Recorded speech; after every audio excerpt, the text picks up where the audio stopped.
Hi friends, welcome back to BM Food Junction. இன்னைக்கு நாம capsicum chutney எப்படி பண்ணலாம்னு பார்க்கலாம். இதுக்கு தேவையான பொருட்கள் கொஞ்சமா சின்ன வெங்காயம், ஒரே ஒரு தக்காளி, ஒரே ஒரு பச்சை மிளகாய், ஒரே ஒரு வத்தல், கொஞ்சமா கொத்தமல்லி, ஒரு 5 பூண்டு, கொஞ்சமா தேங்காய், வேர்க்கடலை. இது வந்து ஆப்ஷனல் தான். இருந்தா நீங்க சேர்த்துக்கோங்க, இல்லனா வேண்டாம்.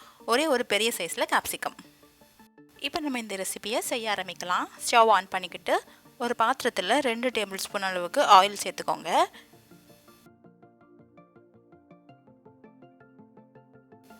இப்போ இதில் 1 டீஸ்பூன் அளவுக்கு உளுந்து, 1 டீஸ்பூன் அளவுக்கு ஜீரகம் சேர்த்துக்கலாம்.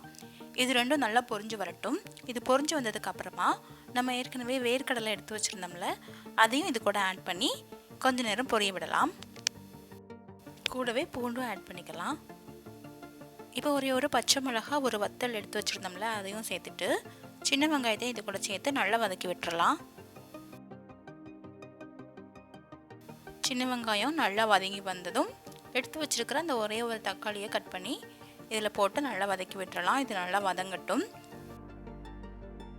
இப்போ நம்ம மெயினான இன்க்ரீடியன்ட் சேர்க்க போகிறோம். கேப்சிகம். நம்ம ஒரு பெரிய கேப்சிகம் எடுத்து வச்சுருந்தோம்ல, அதை இந்த மாதிரி குட்டி குட்டி பீசஸாக கட் பண்ணிவிட்டு இதை நல்லா வதக்கணும். கேப்சிகம் வந்து நல்லா வதங்குற வரைக்கும் வெயிட் பண்ணி செய்யுங்க. இந்த குடமிளகாவை நம்ம ஒரு 7 நிமிஷம் குக் பண்ணால் கரெக்டாக இருக்கும். இப்போ நம்ம எடுத்து வச்சுருக்கிற தேங்காய் சேர்த்துக்கலாம். தேங்காவையும் சேர்த்து இதோட நல்லா வதக்கிக்கலாம். 1 கப் அளவுக்கு கொத்தமல்லி எடுத்து வச்சுருக்கோம் இல்லையா, அதையும் நல்லா போட்டு வதக்கிட்டு இது எல்லாத்தையுமே நம்ம வந்து ஒரு மிக்ஸி ஜாருக்கு மாற்றி நல்லா ஃபைன் பேஸ்ட்டாக அரைச்சி எடுக்கணும். அண்ட் இதுக்கு தேவையான அளவு உப்பும் ஆட் பண்ணிக்கலாம். ஆட் பண்ணிவிட்டு நம்ம வந்து இப்போ இதை நல்லா பேஸ்ட் பண்ணி எடுத்துக்கலாம்.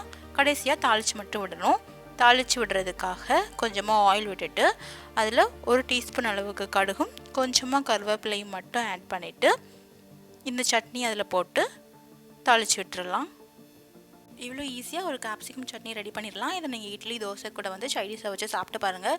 ஒரு வித்தியாசமான டேஸ்ட்டில் சூப்பராகவே இருக்கும். நான் ஷேர் பண்ண இந்த ரெசிபி உங்களுக்கு பிடிச்சிருந்தா நம்ம பிஎம் ஃபுட் ஜங்ஷன் சேனலை சப்ஸ்கிரைப் பண்ணி வச்சுக்கோங்க ஃப்ரெண்ட்ஸ். தேங்க்ஸ் ஃபார் வாட்சிங்.